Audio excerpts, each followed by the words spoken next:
morning. What a wonderful way to start worship this morning with some wonderful music. Welcome to everybody this morning, whether you are worshiping with us at home, from the warmth of your home, wherever that is, or online, or here in person, we welcome you to worship.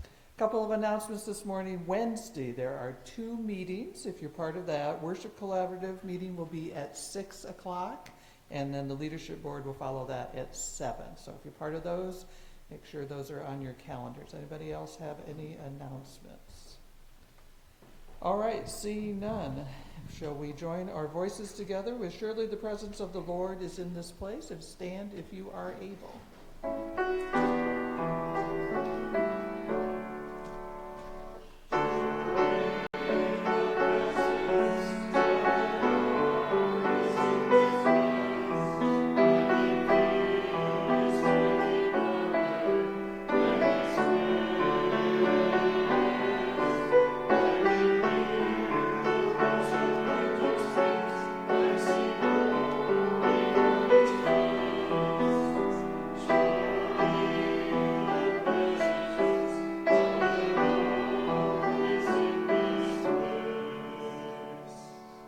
Join with me this morning in the responsive call to worship.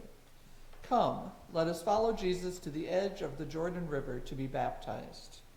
We come to be cleansed and made whole. Come, let us witness John's confusion and Jesus' insistence that John baptize God incarnate. We come to join Jesus in choosing life in the kingdom of God. Come, let us hear God declare the truth of Jesus' identity and the truth of our identity as baptized people.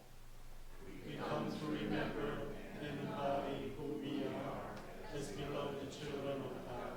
Come, let us worship God who leads us into the baptismal waters and salvation life. We come to worship God who empowers us through divine presence to live together as the family of God. Let us be in the attitude of prayer. Eternal God, at the baptism of Jesus, you revealed him to be your Son and anointed him with the Holy Spirit. Keep all who are born of water and the Spirit faithful to their calling as your people, through Jesus Christ our Lord, who lives and reigns with you and the Holy Spirit, one God, now and forever. Amen. We join in our opening hymn, Fairest Lord Jesus, 189, or on the screen. Amen.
morning's scripture reading comes from Isaiah chapter 42, verses 1 through 9. Here is my servant whom I uphold, my chosen one in whom I delight. I will put my spirit on him, and he will bring justice to the nations. He will not shout or cry out or raise his voice in the streets. A bruised reed he will not break, and a smoldering wick he will not snuff out. In faithfulness he will bring forth justice. He will not falter or be discouraged till he establishes justice on earth. In his law the islands will put their hope. This is what God the Lord says. He who created the heavens and stretched them out, who spread out the earth and all that comes out of it, who gives breath to its people and life to those who walk on it. I, the Lord, have called you in righteousness.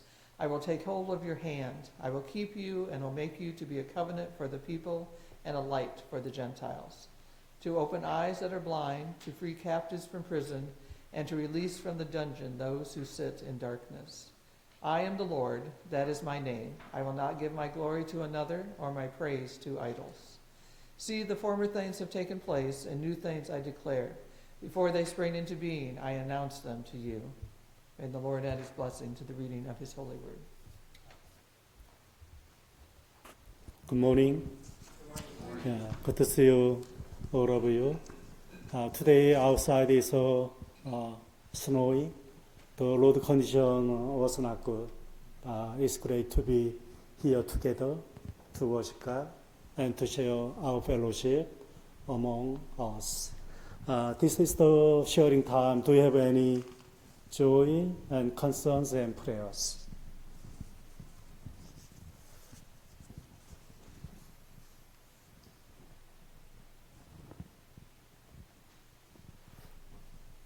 Actually, every month, the first Sunday of each month, we are supposed to celebrate the church member who greet birthday and anniversary. So is there anyone who has birthday or anniversary in January? Yes. You. Okay, very okay. Oh, yeah, we have many. So let us sing happy birthday. Yeah.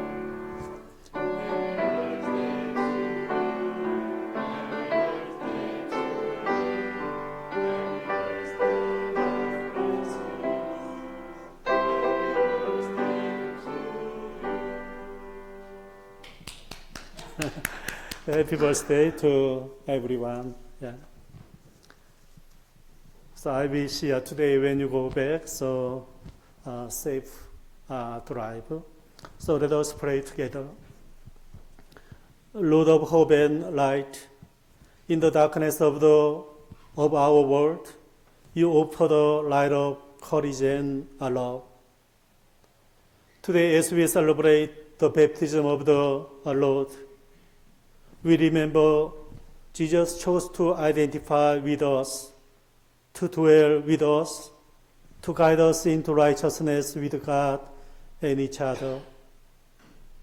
Thank you for his humble love and for guiding us into the blessed way. Lord, we confess that too often we pursue power and self-interest. Forgive us. Turn our hearts toward you and your ways of peace, justice, and mutual love. As we enter the year 2026, we ask your continued blessings upon every member, every family, and our faith community. May we dwell in your steadfast love, seeking justice, peace, and mercy at every moment. Dear God, this time we lift up our members in treatment and recovery. Grant them strength, peace, and healing. This morning we pray for Kathy Shepherd. Surround her with peace, love, and healing grace. We also pray for Angie, Kathy Cook's daughter, so that her recovery may be swift and peaceful. This time, dear Lord, now we pray for the people in the world. So in our world, we here we witness many kinds of struggles and violence and tragedy. So fill us with your love and guide us into the way of peace and justice. Today, dear Lord, now we thank you for worshiping together and sharing God's word. So bless this time so that we can be filled with your grace and love again. This time, let us take a silent moment for our prayers, for those who are in need in our community, in our nation, and those in the world. So let us take a silent moment for our prayers.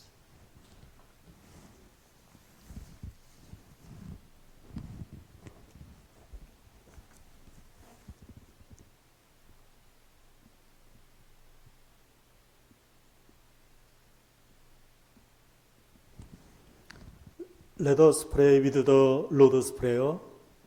Our Father, who art in heaven, hallowed be thy name. Thy kingdom come, thy will be done, on earth as it is in heaven. Give us this day our daily bread, and forgive us our trespasses, as we forgive those who trespass against us. And lead us not into temptation, but deliver us from evil. For thine is the kingdom, and the power, and the glory forever. Amen. Now is the children's time. Could you come to the front?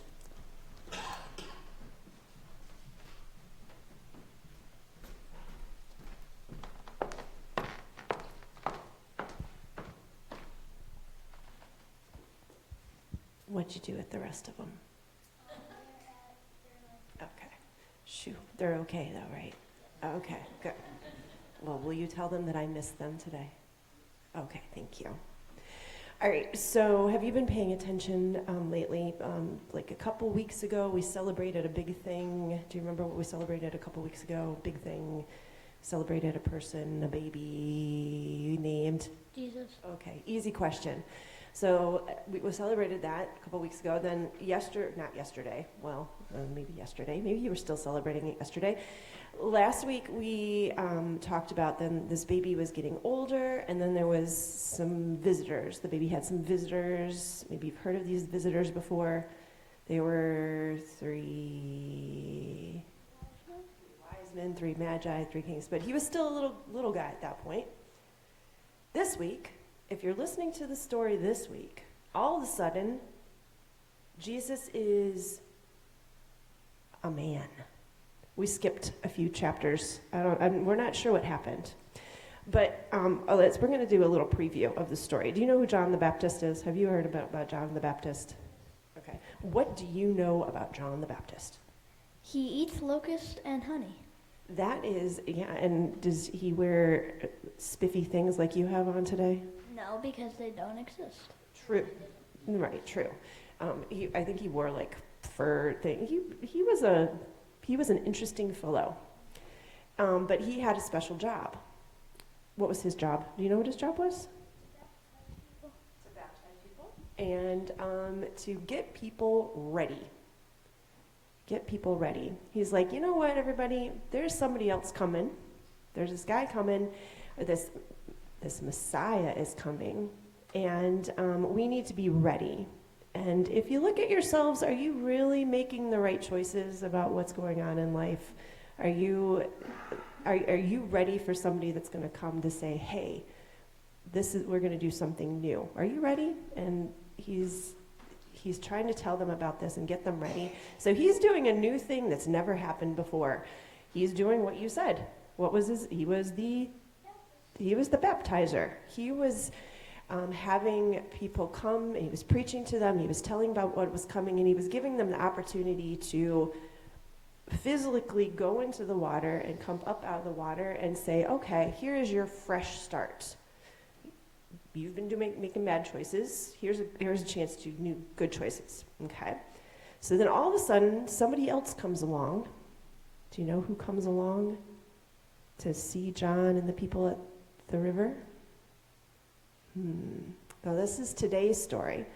So we had the baby, he grew up. Now here comes Jesus. He's about like 30 years old now, and he comes and he finds John at the river with all these people, baptizing people. And John recognizes him, and he says, wait, I know you. Hey guys, something's going on here. And Jesus says, I want you to do something. I want you to... Baptize me. Yes, I want you to baptize me. What do you think John thought about that? He didn't think about that because John thought that Jesus was already perfect, but Jesus wanted to set a good example, so he did. And that, folks, is the story for today. Right. Yeah, John was pretty confused. He's like, I don't think I should be baptizing you because you're perfect. I'm baptizing these people because I need to show them that they need to change their ways to follow you. And Jesus says, no, I want you to baptize me because this is how it goes. Okay, so, all right, let's go with the story. So John baptizes Jesus. Jesus comes up out of the water like everybody else had been, but, so, you know this part of the story too? You don't think so? Jesus comes up out of the water, and all of a sudden, the heavens open, and a dove, do you remember this part? Have you ever heard this part before? A dove comes down, and there's a voice that comes out of heaven. This was different. This hadn't happened for everybody else. This was different. A voice comes from heaven to say, this is my son, Jesus, and I love him. That was different. And I think that was like God's announcing, da-da-da-da, here's Jesus. This is what I have for him to do. Pay attention to him. It was his big announcement. Do you remember being baptized? No? I do. I have a picture. I have a picture in my room. Do you? Did it look something like that? Yes. Yeah. Do you remember that one? I think. Yeah. How about that one? That one was a little different, wasn't it? Yeah. So you were baptized, and was there a big voice that came out of the sky to say, "Dun dun dun dun"? No. But not that you remember. I don't really remember that either. But did you see who was in the picture with you? Who is that? Do you remember? Let's look, see if is it close to that person right there? Does it look a little bit like that person? I believe that's your mom and your dad. I thought you were talking about somebody else. No. Those are your parents. I'll remind you, those are your parents. And you know what? There might not have been a voice from heaven that said, dun dun dun dun, this is my son, I love him. Those people right there were saying, dun dun dun dun, this is my son, and we love them. We love him, and him, and him. And I think that that when we're baptized, we get to join into God's family, and it's a time for our families and for God to say, dun dun dun dun. We love this kid right here. He's pretty special. We want him to be a part of our family. We want him to walk in the way that Jesus walked and try to do all the things that Jesus did because we love him. You're trying to do that, right? Yeah, me too. It's not always easy, is it? But you know, like water from baptism, every time we feel water, I think that's a good reminder of, we were baptized just like Jesus. And it's our reminder to, okay, we can do this. We are part of God's family, and he loves us. All right, you ready to pray? Okay.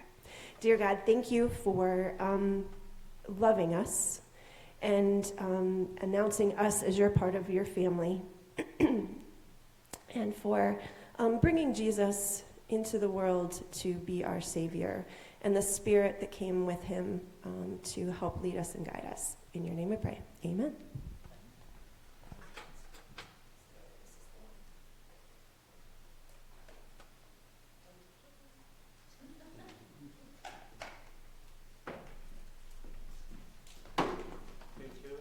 So, thank you for your conversational sharing. It is great. Yeah. This morning's scripture reading, Matthew chapter 3, verses 13 to 17. So if we are able to, could you stand up?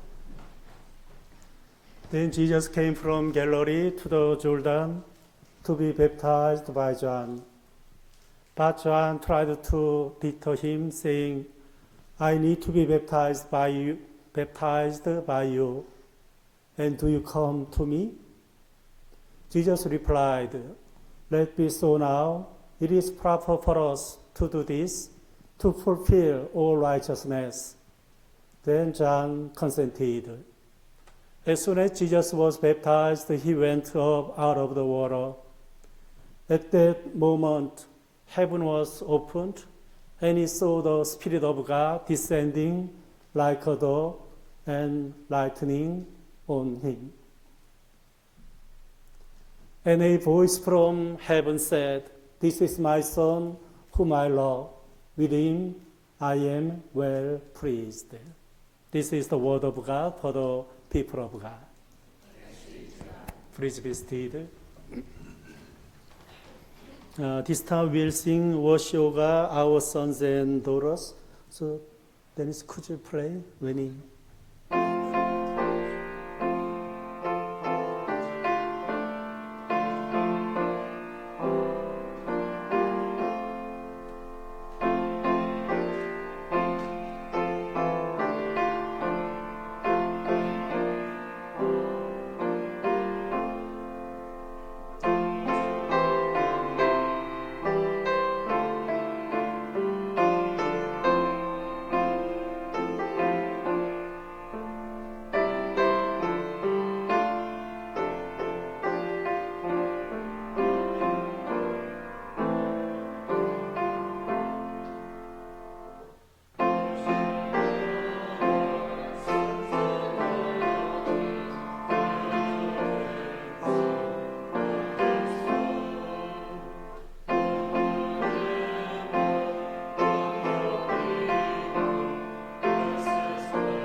Time moves swiftly.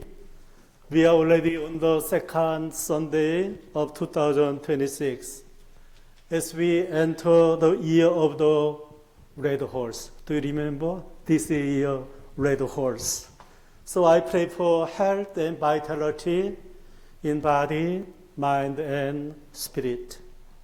May our faith community also be alive and flourishing, not only through God's word and prayer, but through mission, evangelism, and outreach, so that God's kingdom may grow within us, among us, and throughout the world. According to the church calendar, today is the first Sunday after Epiphany, a season marked by light.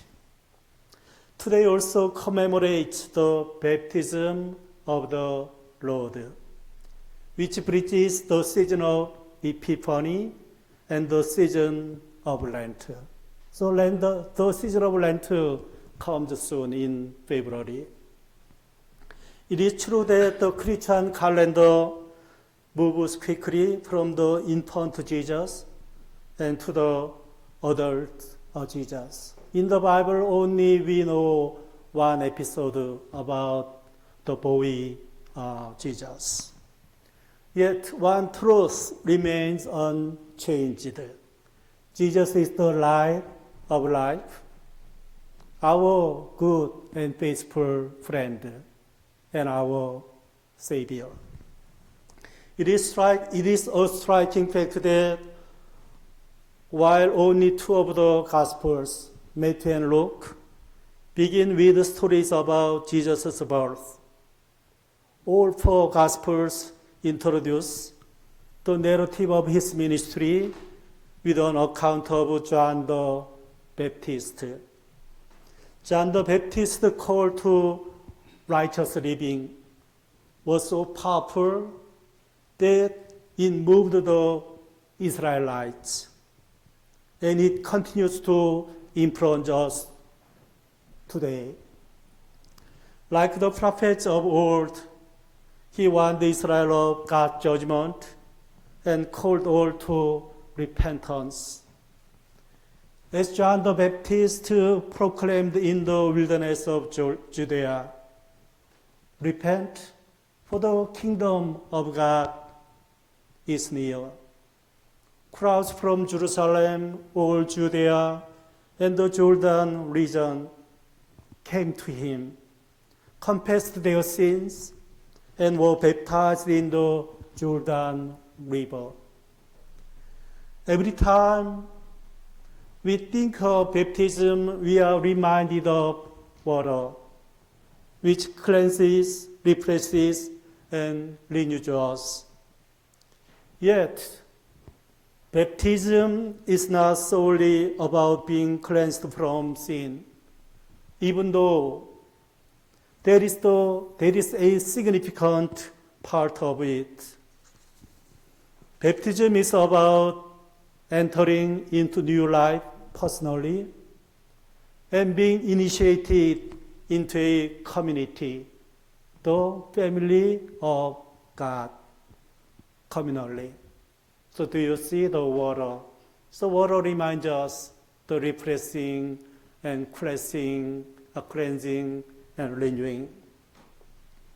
I like the baptismal hymn, Water, River, Spirit, Grace. In the book, The Faith We Sing, 2253. So I heard this song through YouTube. So it was a great song. Its melody is plain and its lyrics simple yet deeply moving. Water, river, spirit, grace, sweep over me, sweep over me. Recall the depths your finger traced in sculpting me, I pray that water, river, spirit, and wind sweep over us, so that we may begin a new journey in Christ our Lord. we may live the life that God intended in the beginning.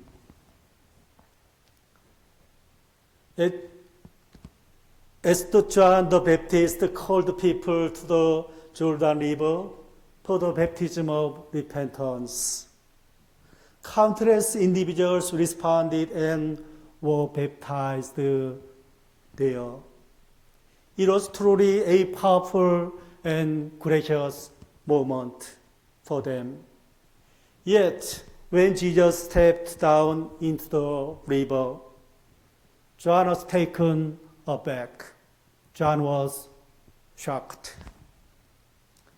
How John knew who Jesus was is not explained. Perhaps it was a memory from their shared family history, a whisper from the Spirit, or simply something in Jesus' presence itself. In this moment, John must have recognized that he needed to be blessed by Jesus rather than attempting to confer a blessing. So John said to Jesus, I need to be baptized by you, and do you come to me? Jesus replied, let it be so now, for it is proper for us to fulfill all righteousness. But what does righteousness really mean in this context? In this encounter between John the Baptist and Jesus, we see a meeting point where the law and love converge. It is where justice and mercy come together.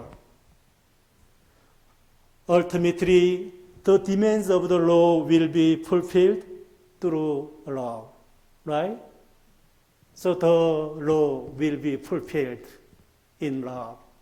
Love fulfills the law. As Jesus stepped into the river, John hesitated to baptize him, knowing that baptism symbolized repentance and the forgiveness of sins. Yet, Jesus had no need for forgiveness. Hebrews chapter 4:15. He did not commit to any sin. So why would he choose to be baptized there? Perhaps Jesus' understanding of the event was more profound than what John initially perceived.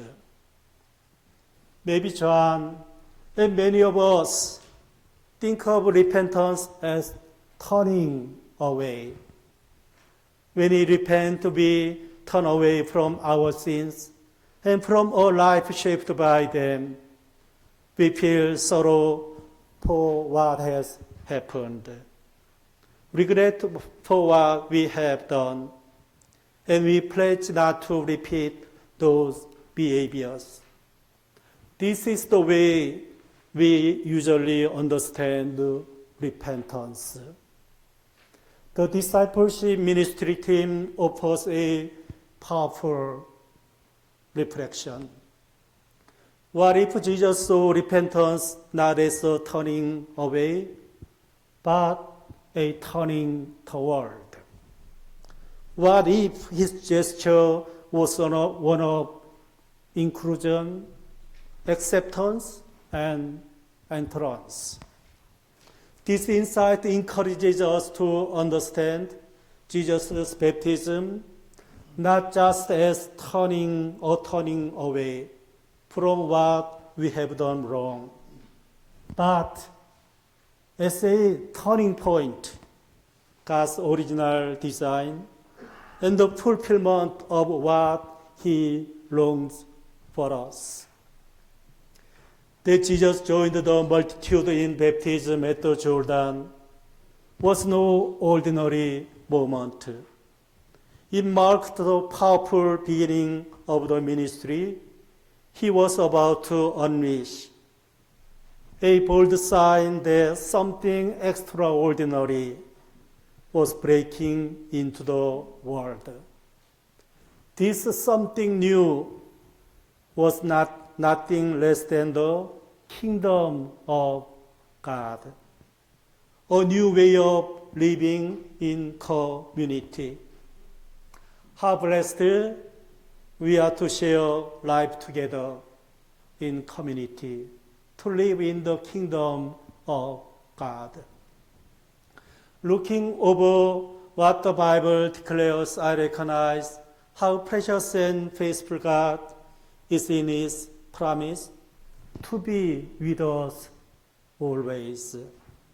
We are also called to live together in community as the children of God. God promised Moses, my presence will go with you and I will give you rest. Moses understood that success, identity, and rest do not come from achievement, but from God's presence. The Lord replied, my presence will go with you. I will give you rest. The peace and rest comes from God's presence with us. The essence of the gospel is God's presence with us. The word became flesh and dwelt among us. God chose presence over distance. Jesus said, surely I am with you always, to the very end of the age. The climax of Scripture is not in escape, but in the restoration of God's presence. In Revelation chapter 21, verse 3, look, God's dwelling place is now among the people. He will be with him. Our confidence, peace, and joy come from God's constant presence. We are called to dwell in His steadfast love and goodness. Psalm 23, verse 6. And live in mutual acceptance, love, and trust. Jesus promised, for where two or three gather in my name, there I am with them.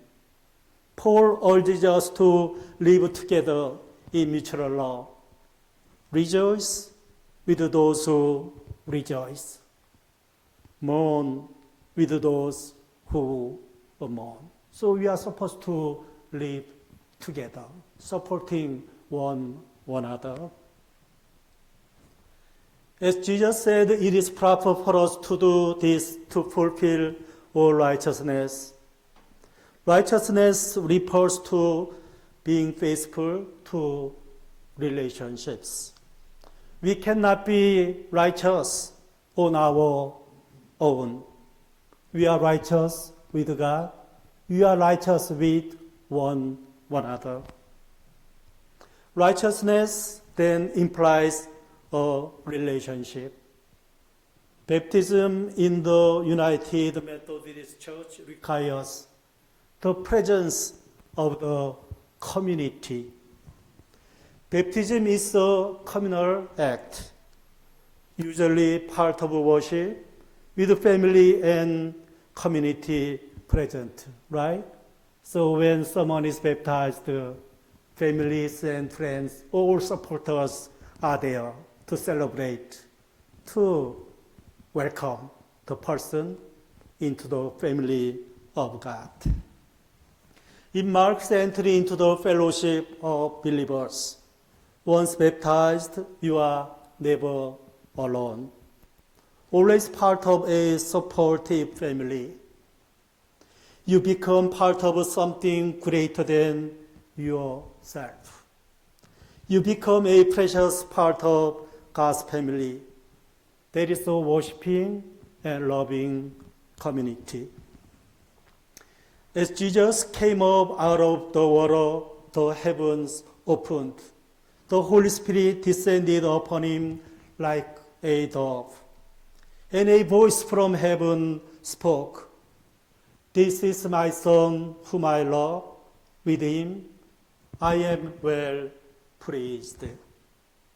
This voice from heaven serves as a powerful affirmation and blessing, marking the beginning of Jesus' earthly ministry. God will be with Jesus, his ministry, and his whole community as the body of Christ. In today's passage, Isaiah chapter 42, 1-9, the prophet speaks of both God's servant and the broader community of his people. This passage introduces the servant, beginning the first of 4 servant songs in Isaiah. So it is notable. In the book of Isaiah, there are 4 songs of the servant. Chapter 42, 49, 50, and 60, 52 and 53. The identity of the servant has been widely divided. The servant can represent anyone who follows God in humble service. It also serves as a reminder to leaders or kings. Their role is to serve God, not pursue personal gain. Some interpret the servant as Israel, chosen to be a light to the nations.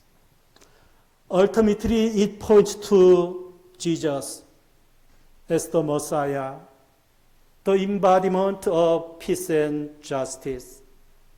It also can be as a call for all believers to be the light of the world. The servant also can be indicated in many ways.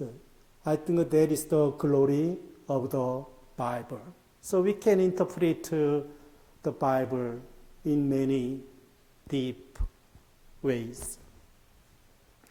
Did you notice that the word justice appears 3 times in the first 4 verses?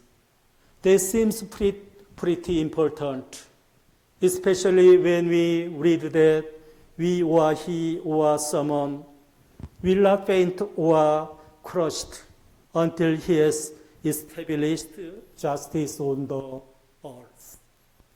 He will not shout or cry out or raise his voice in the streets. Yet he will continue to work for justice with compassion and unwavering zeal. A bruised reed he will not break, and a smoldering wick he will not snuff out. In faithfulness he will bring forth justice. He will not falter or be discouraged until he establishes justice on earth. Therefore, thus, we cannot rest. The work is not finished. Christ's mission is not complete until justice is fully established on earth. He will not fail, nor be discouraged. He has established until he has established justice in the earth. So the work of the mission of Christ will be continued. Don't miss that our nation and the world are increasingly focused on the pursuit of power and control, often placing self-interest above justice, mutual respect, and support. As Christians, we must stand firm in the pursuit of justice while cultivating humble hearts. Our mission for justice must continue. It is notable that apocalyptic books of the Bible, such as Daniel, Revelation, and certain passages in the New Testament, long for salvation and rest in the heavenly realm. In contrast, most prophetic books of the Old Testament focus on the fulfillment of God's will on earth.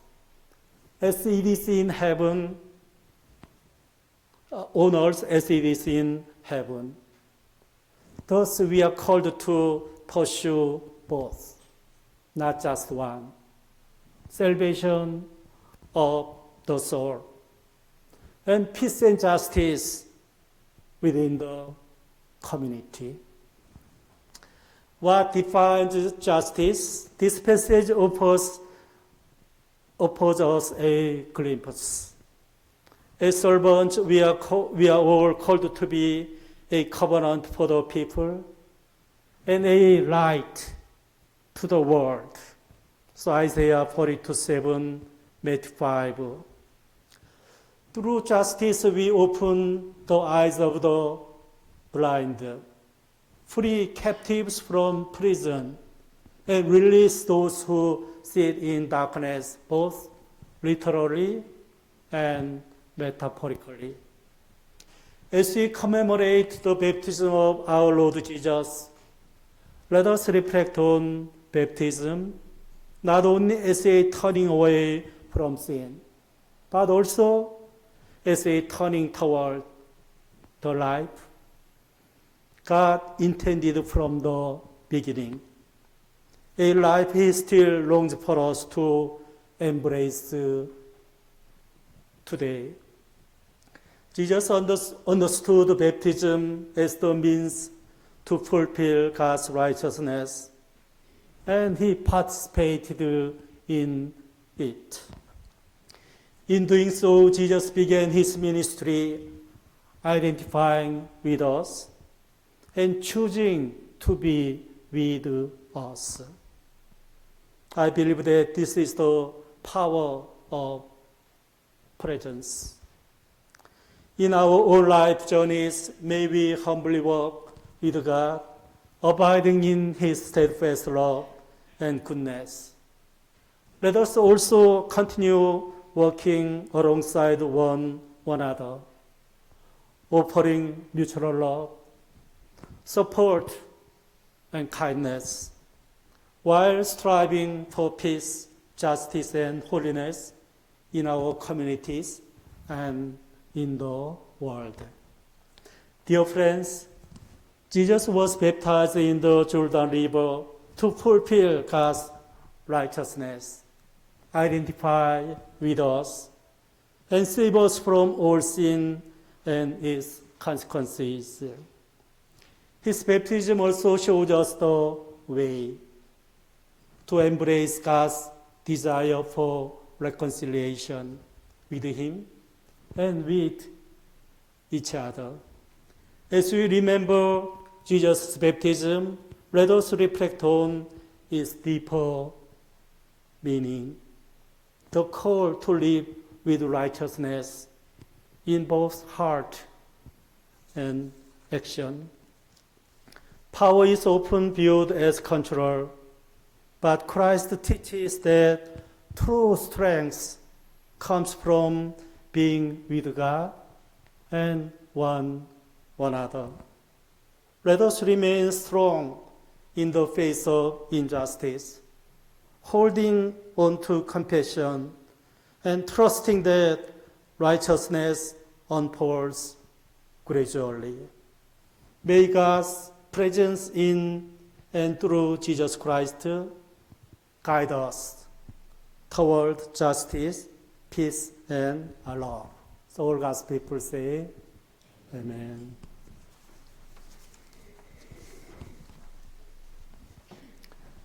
Thank for your offering to God. This time we are singing doxology. We offer our offerings to God.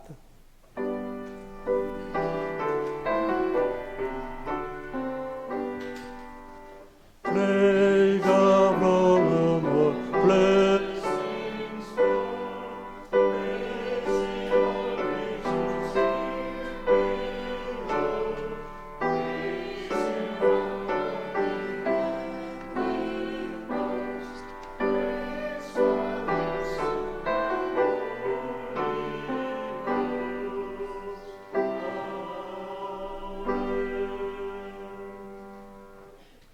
Let us pray together. Faithful and calling God, continue to draw us into community, into covenant, and into new life through waters of grace and acts of justice. Just as Jesus stepped into the river to stand with us and for us, we bring these gifts today to stand with others, to serve, to uplift, and to proclaim your kingdom. Use these offerings to fulfill your righteousness among us. Help us, your baptized people, to be instruments of healing, hope, and holy change in a world together for good news. In Christ's name we pray. Amen. So we'll have closing hymn. This is my song, 437.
Go in peace, loving and caring for one another, Christ's name.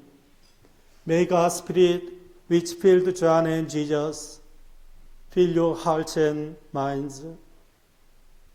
May God's power, which upheld them, strengthen you each day. And may God's love, which guided their every step, be your light and star, now and forever. evermore. Amen.